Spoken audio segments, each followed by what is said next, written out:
Welcome, everyone, to Friday at the Damage Report. I'm very glad to have you here. I'm very glad for it to be Friday. Those are somewhat related.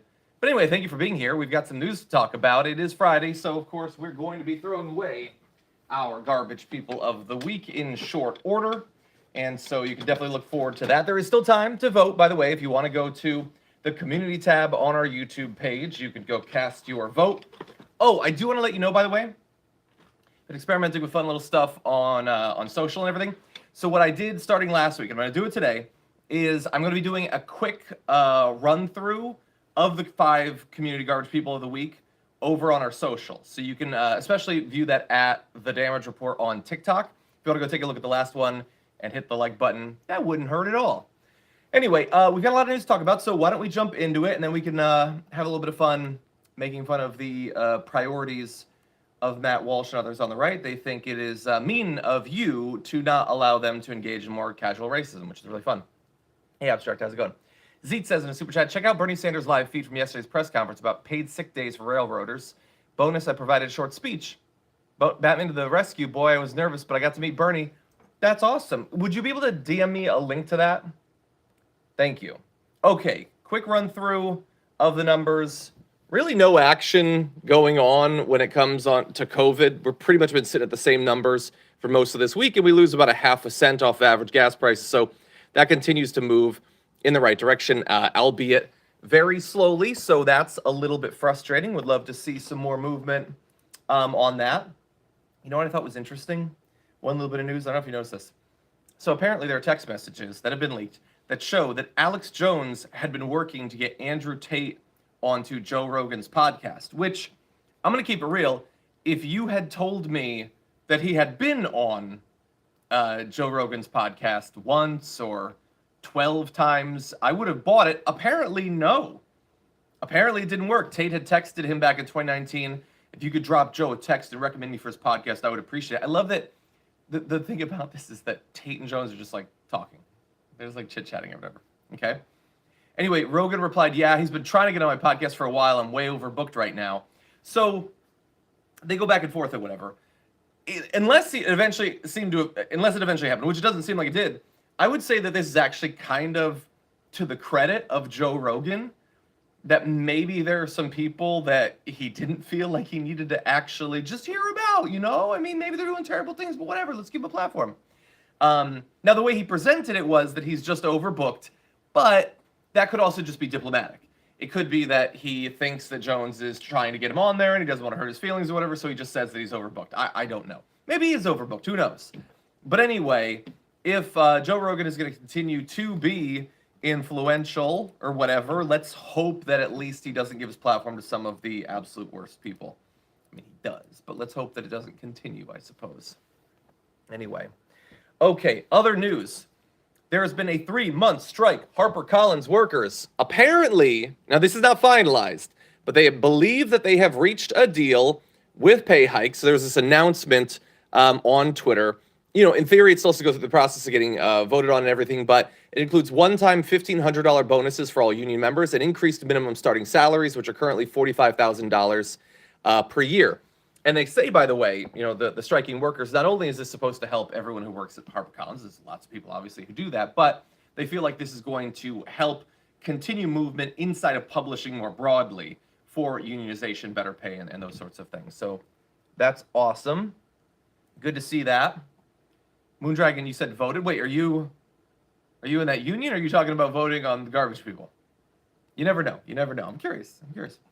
Okay, I thought this was funny. I just noticed this. Wait, oh snap, I gotta go vote. Oh, you guys talk. I can't tell if you're talking about this one. Anyway. Okay, so Kirsten Sinema has had a lot of accusations thrown her way, you know, just from me. And she has very rarely felt like she needs to push back against any of it. She doesn't really seem to care what you say about her, and why would she? She's not accountable to you or to me. She's accountable to her donors. She'll do whatever they say. But we found something that she will actually push back against. When people had claimed, apparently George Santos said that she told him to hang in there, buddy, she pushed back against that and said that that wasn't what actually happened. Isn't that amazing? Kirsten Sinema, one of the most toxic people in government over the past few decades, even she's like, George Santos, don't really want to be affiliated with that guy. I don't want him dragging down my reputation and everything. I love that. Anyway, did she actually say it? Probably. She probably said. I don't know for sure. I can't make any definitive claims or anything, but I kind of feel like it. Anyway, okay, 4 more stories for you. Hit the like button if you haven't already. If you're coming in late, it helps make sure that everybody knows not only that the stream is live, but since we moved to our new old time slot again. By the way, if you're joining and you're watching this later, we are live on YouTube, 9:30 a.m. Pacific time, 12:30 p.m. Eastern time, every weekday. This is not a full story, although you can go out and read up some of this story. I'm mainly going to I want to put this on your radar and say it's something that we're going to be looking into a little bit, and I expect there to be a lot more investigation of. And it has to do with the belief among some people that they have identified another George Santos. Don't get ahead of yourself. Probably not as bad as George Santos when it comes to the lies and everything. How could anyone match him? But Anna Paulina Luna, seen here, why? If you saw it in any other country, I'm not saying what would you say about it. I'm saying what would Anna Paulina Luna and other Republicans say about it. But anyway, she's one of the new electeds, had run previously and lost. So now the Washington Post did a report looking into some of the claims that she's made about herself. And it appears that she's been lying about her background. There's good and bad news here. So the good news is we can, potentially with, good follow-up investigations and all that, demonstrate that yet another one of their up-and-comers is a complete fucking fraud. The bad news is that we're months into the George Santos thing, and so it doesn't really look like anything's going to be done about it. And in fact, if it comes out that she has told all of these insane lies, my gut reaction would be that perversely, it might lower the odds of any consequences for either of them, because the more it is shown have done it, the more normalized it by necessity kind of will be. Are the Republicans, the Republicans weren't going to weed out one terrible member. You really think that Kevin McCarthy is going to push for weeding out 2 of them?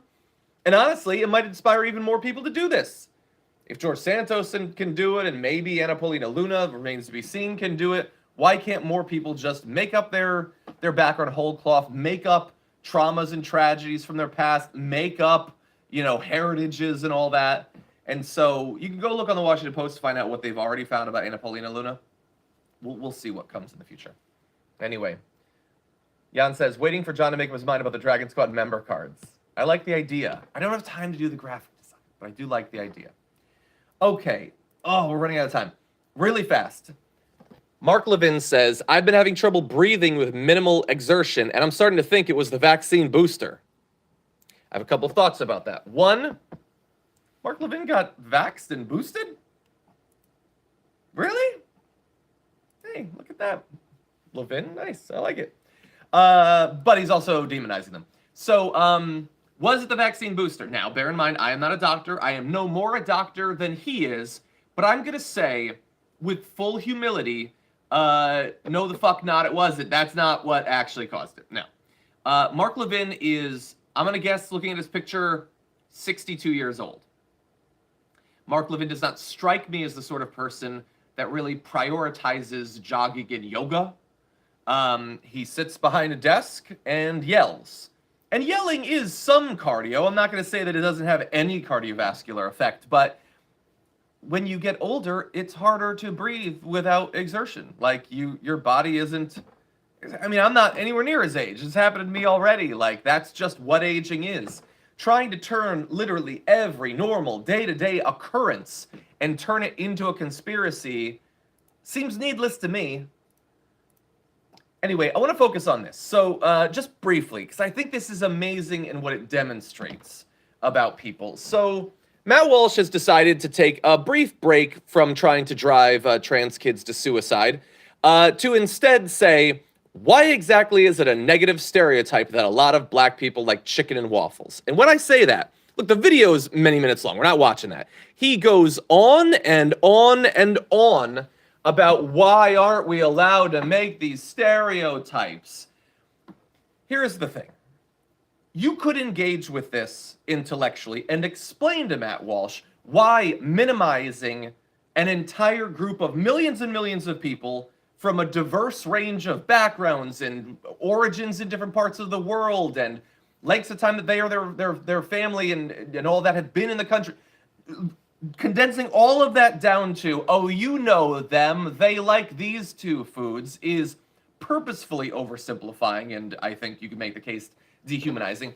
We could explain that. We could explain why doing that in this particular case could be considered negative, even if there's nothing objectively negative about liking watermelon or whatever.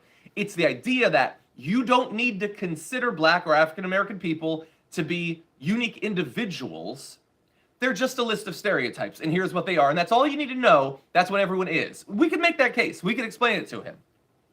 It would be pointless because he never operates in good faith. He's not an intellectually honest person. He's not interested in any of that. He does not raise, these questions are rhetorical in the worst sense of the word, in that he's not remotely interested in an answer to that question. So we're going to set that aside, and we're not going to bother trying to explain it to him because he's not interested in ever learning anything. What we are going to say is, it is fucking amazing, and I think sad. Now, I understand he gets paid a lot of money to do this, but it is fucking sad that you would, like, grow up. You're a kid. You're thinking about what you want to be when you grow up, all the different things you're going to do. And I don't know, he apparently thought he was going to be some sort of radio jockey or something like that, or some of them think they're going to be actors. They all have these dreams or whatever. And then they realize that's not going to happen. So, but I still want to make a paycheck. So I'm going to be a right-wing grifter. I'm going to say a bunch of bullshit that I don't believe, and I'm going to get a bunch of people really mad. And so I'm going to pick different marginalized groups, and I'm going to send them at that group or whatever. Now, a lot of them do that. But to go on a multi-minute long rant about how it sucks that you're not allowed to just casually throw out racial stereotypes, it's just such a sad way to fucking live your life. Like, I'm sure he's happy about it because he doesn't care about the hatred and fear and suspicion and jealousy and all that he puts into the world. He's got a nice house or something, or a nice car. I don't know, some fucking thing. It doesn't appear to have made him a happy person. You know, they say that money can't buy happiness. Well, I would say money generated by being an absolute awful piece of garbage probably is even less likely to ultimately buy you happiness. But it's just so sad. Like, imagine you have your first kid, and you hold that kid, and you look at that kid, and you think, someday this kid is going to grow up to complain about how they can't say that Black people like fried chicken. Honestly, don't have that baby at that point. What a fucking waste of a life. In a country full of opportunity. What a fucking waste of a life that is, ultimately. Nisi Nay says, anyone who doesn't like chicken and waffles has never had chicken and waffles. Again, it's not about, it is not, and none of this is about whether it's actually good or bad, or whether it's true or not. It is about the strategy of strategically deploying stereotypes to minimize an individual or a group. That's what it's about. And by the way, it isn't the same in every case. If you say that Italians like pizza, he might say, well, but you could say that Italians like pizza. Hey, John, you say that Italians like pizza. Yeah, because the claim that Italians like pizza demonstrably over the past 50 years is not being used to hold back Italian people. We can look at the differences between things and not simply identify on the most shallow level possible surface level similarities and then say, well, then I can do whatever I want. That's how baby brains operate, okay? And that might be fine for whatever network he's on. It's not gonna cut it here. Anyway, with that said, we've got a big old Damage Report show coming up for you, everyone. So what I'm gonna need you to do is you've got 13 minutes. That's time for coffee. You could make a nice plate of scrambled eggs if you could afford it. Eggs are still pretty expensive. You can head over to patreon.com/John and take a look at my most recently released micro RPG, a bunch of short stories that I've sent out, all that. It's a lot of fun. Maybe go take a look at it. But definitely be back in time. You can see they're calling me for the Garbage People of the Week at our show. Bert will be with me. I'll see you in a few.